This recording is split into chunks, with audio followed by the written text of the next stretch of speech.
Assalamualaikum warahmatullahi wabarakatuh. Salam sejahtera untuk kita semuanya. Sekarang kita akan lanjutkan pembahasan tentang beberapa parameter dalam pengukuran performa sistem komputer. Nah, yang pertama adalah computing time. Oke, ini adalah parameter utama ya. Jadi ada beberapa variasi pengukuran computing time. Yang pertama adalah yang disebut dengan elapsed time. Nah, elapsed time ini mencakup waktu keseluruhan eksekusi sebuah instruksi gitu ya, atau sebuah code program. Ini termasuk juga waktu yang dibutuhkan untuk akses ke memori, akses ke hard disk gitu ya, I/O-nya gitu ya, berapa lama waktu untuk baca atau menulis hard disk dan sebagainya, storage ya.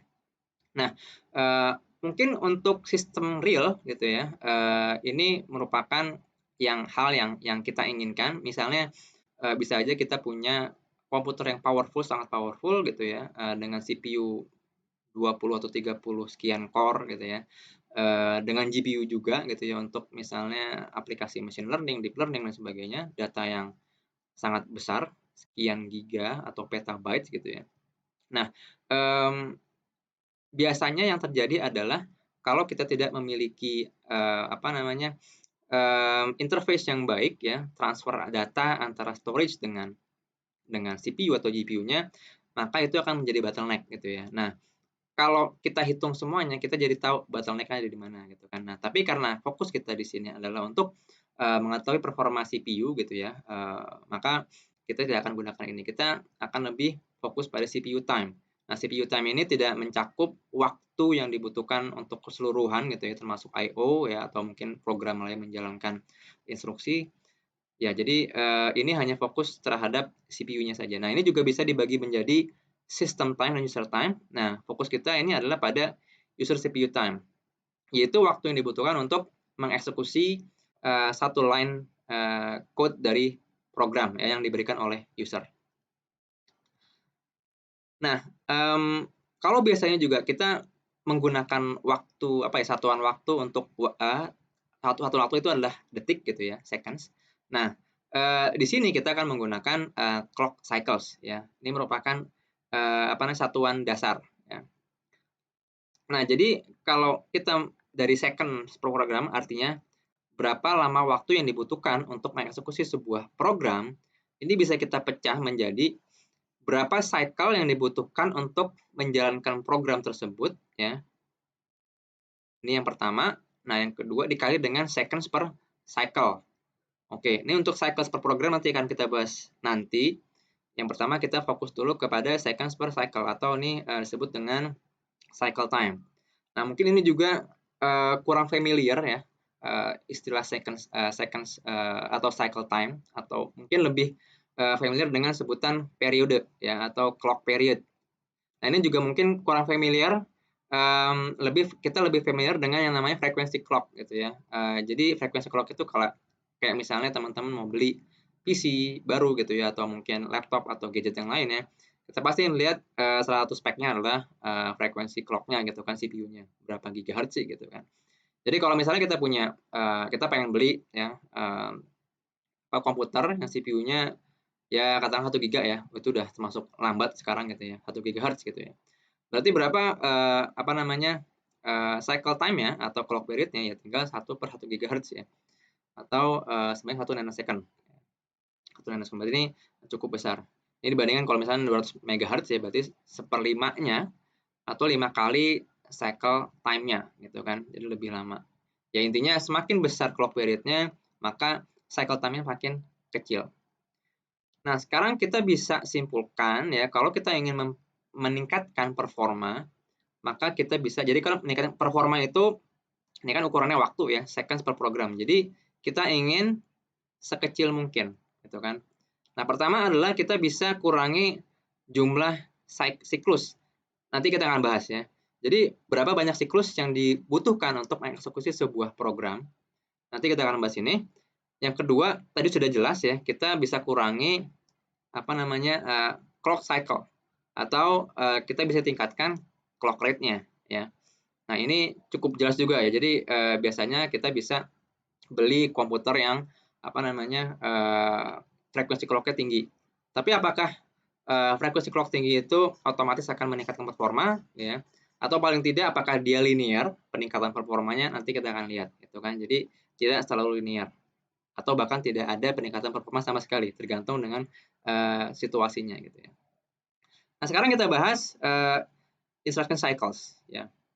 Nah, yang pertama yang penting adalah jadi satu cycle itu adalah satu clock ya, satu siklus satu clock. Nah, biasanya komputer itu dia akan mengeksekusi sebuah instruksi gitu ya dalam satuan berapa siklus clock-nya gitu yang dibutuhkan. Nah, pertanyaannya adalah apakah jumlah instruksi yang dieksekusi oleh sebuah CPU itu sama dengan jumlah siklusnya.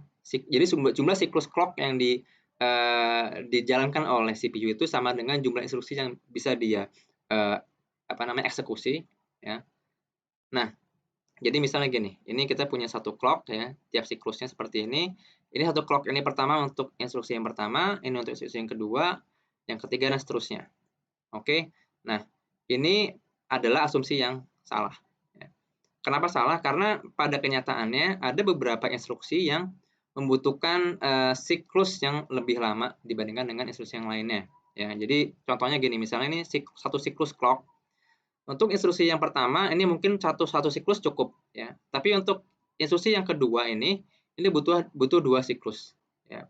Butuh dua clock gitu ya. Dua kali siklus baru bisa selesai. Begitu juga yang ketiga sama keempat ini cukup satu siklus, tapi yang kelima ini lagi-lagi butuh dua siklus clock. Nah, contohnya adalah operasi multiplication atau perkalian itu butuh siklus lebih banyak daripada operasi penjumlahan atau pengurangan biasa gitu ya.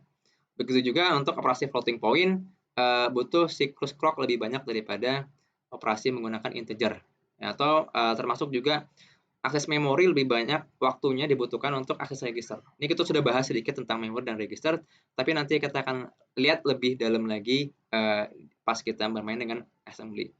Nah, terkait dengan operasi ini, multiplication atau floating point, mungkin teman-teman pernah lihat review atau mungkin benchmark sebuah CPU. Nah, biasanya program-program yang digunakan untuk benchmark itu dia memiliki mereka cukup intensif untuk misalnya floating point gitu ya, atau mungkin untuk multiplication atau operasi-operasi yang lainnya yang butuh siklus clock yang lebih banyak gitu ya. Nah, sekarang kita coba lihat contoh ya di sini. Jadi misalkan ada sebuah program yang kalau dijalankan di komputer A itu butuh waktu 10 detik. Nah, komputer A itu memiliki frekuensi clock 400 MHz. Nah, sekarang ada seorang desainer, komputer desainer yang pengen membuat mesin yang baru, mesin B, yang bisa meningkatkan performa atau waktu computing time-nya menjadi 6 detik ya, dari 10 detik menjadi 6 detik. Jadi dia yang akan dilakukan adalah meningkatkan frekuensi clock ya.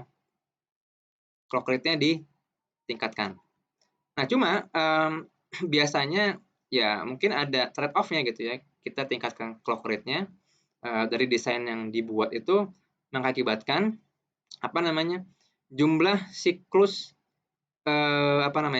clock cycle rata-rata gitu ya untuk mengeksekusi sebuah instruksi itu jadi meningkat jadi 1,2 kalinya dibandingkan dengan komputer yang A gitu ya. Nah, pertanyaan adalah frekuensi clock berapa yang harus ditargetkan oleh desainer tersebut agar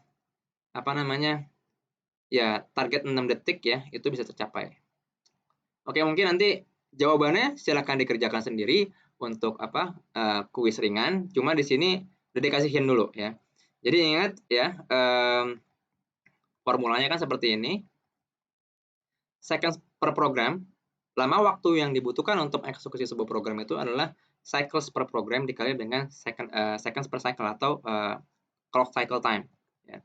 Nah, yang kita tahu adalah clock cycle time ini dari frekuensi clock-nya. Jadi nanti seper frekuensi clock ya untuk yang seconds per cycle-nya.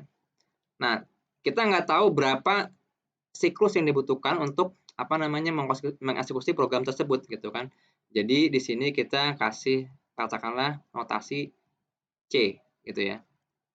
C itu adalah jumlah cycle atau siklus yang dibutuhkan untuk mengeksekusi sebuah program tadi ya.